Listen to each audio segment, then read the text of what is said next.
This is Mike Carter, Alaska Embers reading number 3. I just recorded it and then I checked. It didn't record. Technology. Anyhow, so I can remember some of the stuff I said, but not all of it. Definitely the reading, because I got it. So it'll be the way it was. This morning, I was looked quickly at my phone. My niece Paula, who lives in King Salmon, sent me a text and says, "Well, where's reading number 3, Uncle Mike?" She promised me she would bug me all the time to keep doing this, and she did. And so, and I like doing this, so I needed to do it. And I thought, well, I have to get up and eat breakfast. But then I was thinking, well, if I do that, I might not get around to this Alaska Embers reading number 3. So I said, well, I'll just get up and do the reading, and then I'll go have breakfast and get on with the day. And one thing I shared, though, was a comment about my wife, who told me I shouldn't really talk about her, but I figured this is innocuous enough. She'll let me get away with it. She's in the other room, so I got to be very careful. She's a very dangerous woman. Anyhow, and this is to encourage those of you who watch my readings to possibly give me some comments. Constructive criticism would be always appreciated. I love constructive criticism, and I respond very well to it. And I've only had one so far. After I did my first reading, I asked my dear wife, Mary, I said, "Mary, what do you think of that?" And she said, "Dear husband Mike, I think you need to shave." And as you can see, I took that criticism very well. And she didn't say, "Dear husband," she just said, "You need to shave."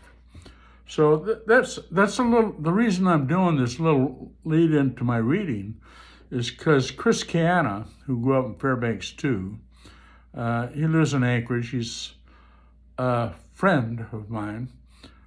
He got a hold of me and said, "Mike, you need to have a little introduction before you do your reading." And I says, "Well, that's a good idea. I guess that was constructive criticism. Here, look, I'm responding." So he said, "I'll write up a short thing you can use as an introduction to your next reading." I said, "That's great, Chris." And he actually sent it to me in email. And I have it, Chris. And I'm not going to use it for today's reading, though, because today's reading is actually going to take a little bit of time. But I will use it when I have a short poem for a reading in the future. I'll use your introduction because that'll fit then. So one other thing I remembered I shared was that my sister Bobby passed away 2 days ago, and she was in hospice with my niece up at Potter Creek, and she was being well taken care of, and she was very comfortable, and we saw her a couple of times. And when she could get up the energy, she would be humorous and remembering stuff. And when I heard she passed away, I actually felt really good about it because I envisioned her on the wings of a rainbow, just sort of going through the universe, and God on one side, Christ on the other, and the Holy Spirit engulfing her, and her going as fast or as slow as she wanted through the universe, and even faster than the speed of light when she wanted. And I think that was great. She was the number 11 of my mom and dad's kids. She was born about a year and a half before me, so I think that means she was born in 1943. I'd have to check it because, you know, numbers can be tough. Anyhow, I'm pretty sure I'm right. She was born in 1943, then 11th of the Carter kids, and it was sort of neat. 25 to 30 years ago, we were all here, all of us. We could call up the oldest sister and talk to her. We could talk to any of us. We were all around. Well, we're not anymore, and now Bobby's gone, so I'm the last. I was last to get here, and to all appearances, barring physics, something funny in physics, I'll be the last to go. And I can imagine my mom and dad years ago, my mom saying Harry, my dad, and my dad saying Nita, my mom. She says, well, we've just had Mike, and that's sort of what we were looking for. We got him, so we don't need to have any more. And they did it. There's a lot of stories around my parents. Oh, I did want to say, and I didn't have it in the last clip, there are probably some relatives who don't know this. Most do. My great nephew, Greg. Oh, Greg. I can't believe it. You just lose names and stuff. Oh, geez. Greg Loudon. He created a Anita Carter family group page, and you can get to be a member of it. And different of us post different things about my mom's life, Nita Carter, and maybe things about my dad and other things that could be interesting to any one of the Carters, maybe other people, I don't know. But it turns out there are some Carters out there who I don't even know. And they don't know about that page, but they might like to be a member of that group page, and they could get a hold of me, and I can make sure that happened, or I get a hold of Greg, and he'd make sure it happened. So that in itself to me is interesting. I actually found the original, I believe it's the original marriage certificate of my dad and mom in Bethel in 1919. And so I stuck that on the page. And some people find that interesting. I thought it was interesting. I don't even know how I got it. There are different things I have that I don't know how I got. There are things that I don't have that I don't know I'm missing.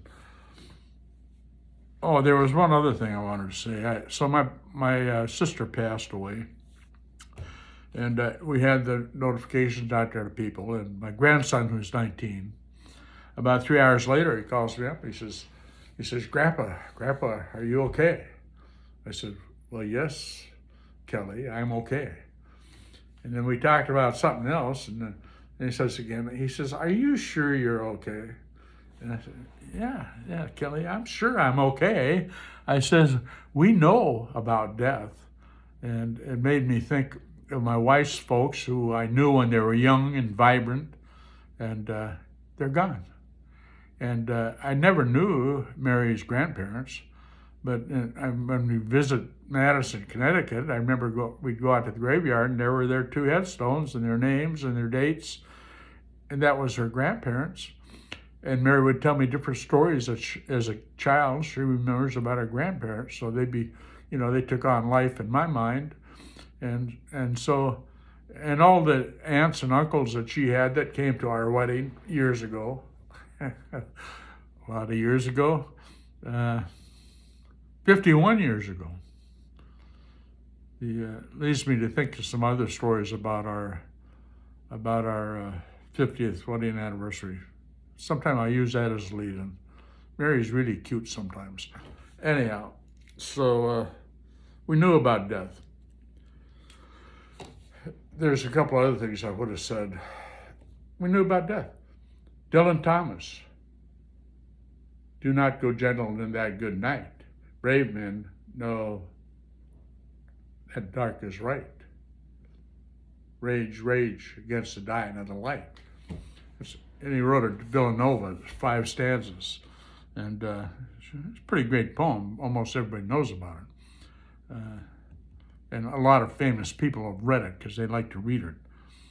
And Dylan Thomas died young, and he wrote this poem to his dad, who was near his death. Dylan might have passed away before his dad did because he died young himself. So we know death, right? We know death. And Kelly knows death in some perspective, and he'll know it more as time goes on. Okay, I digress. I don't write a list of stuff I'm going to cover anymore. I just have stuff in my head, rolling around in my head, and some of it comes out. And watch me, I'll probably repeat some stuff because that's what we do. We repeat our stories. This story, however, is story reading number 3 out of the first Alaskan Embers, which was more like 30 years ago. I'd been saying 20, but it turns out it's really 30 years. You know numbers? They're easy to lose. But this is a story called Hope, Alaska. We tell stories in different ways. All of us have different stories. Emil Nadi gave me those stories, short vignettes of Mary and Percy, which we've already done. And he has 2 more vignettes that go into Alaskan Embers too, so later we'll read those sometime. But really, if you know a person's history, you might have an idea of what sort of story they might tell. Maybe you will, maybe you won't. But anyhow, here's Jeff Burton's little bio that he gave me 30 years ago. I haven't seen Jeff in years. Used to run into him once a year here in Anchorage, and then he all of a sudden he disappeared. And I think somebody told me he moved to the States. Jeff, if you see this, I'll do the best job of representing your writing as I can. Anyhow, here's your little bio he gave me way back 30 years ago about. Jeff is presently a resource associate at Alaska Pacific University and a geology adjunct professor. The first time I read that, I messed that up. At the University of Alaska Anchorage, and I really hope this is taping. He has been active in innovative science education with classes taught at all grade levels.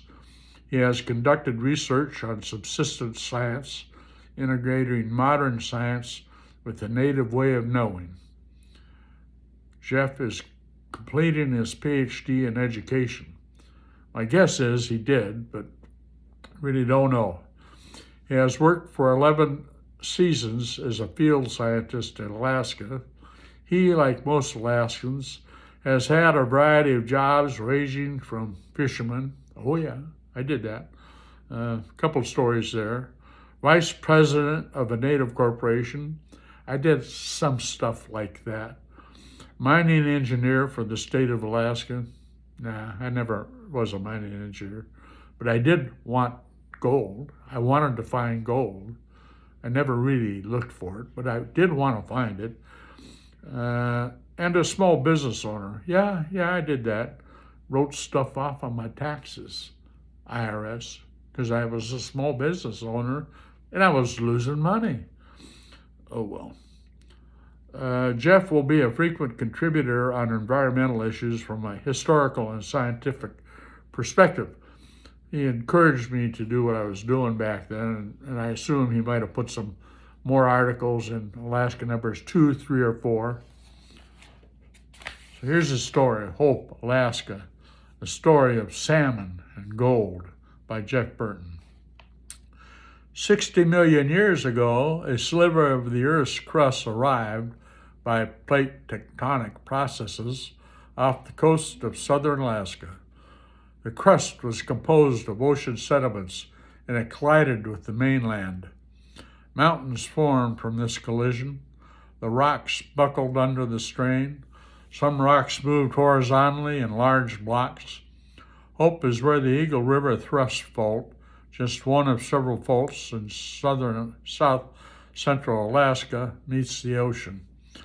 The force of the impact caused rocks at depth to melt, forming magma, liquid rock. The magma stewed in its own juices and slowly froze to solid rock.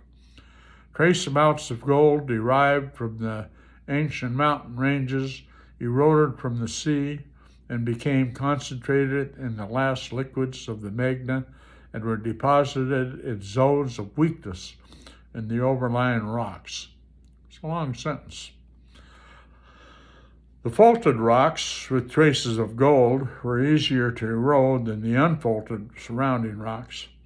Water flowed along the fault near Hope, eventually carving out Resurrection Creek. Salmon, responding to natural instinct, soon inhabited the creek and returned there to spawn. What's your natural instinct? The first inhabitants of the Hope region are unknown. Perhaps the site of mountain, river, and sea was visited by the very first Americans 15,000 to 30,000 years ago in their journey south. Perhaps Eskimos resided there. It is known from archaeological evidence that Tanana people, a group of Athabascan Indians, lived a subsistence lifestyle near Hope in prehistoric times. Salmon fishing, supplemented by gathering of plants and hunting of game, supported the people. A native cemetery ravaged by the first white settlers for artifacts was positioned on the point of land just east of Hope. The Russians explored the Hope region for gold, probably in the mid-1800s. Remnants of Russian mining activities were reported by the early prospectors in Hope. A prospector named King reportedly found gold near Hope in 1886, the year my father was born in Chadron, Nebraska, 1886. Charles Miller staked the first recorded mining claim in Hope shortly afterward. The claim is still active today. 1894 saw an increase of activity and discovery in the Hope region, including the nearby Bear and Palmer Creeks, as well as the 6 Mile River. Publicity from these strikes fueled the 1895 gold rush to Hope Sunrise. Prospectors from around the world made the difficult passage to Turnagain Arm in 1895.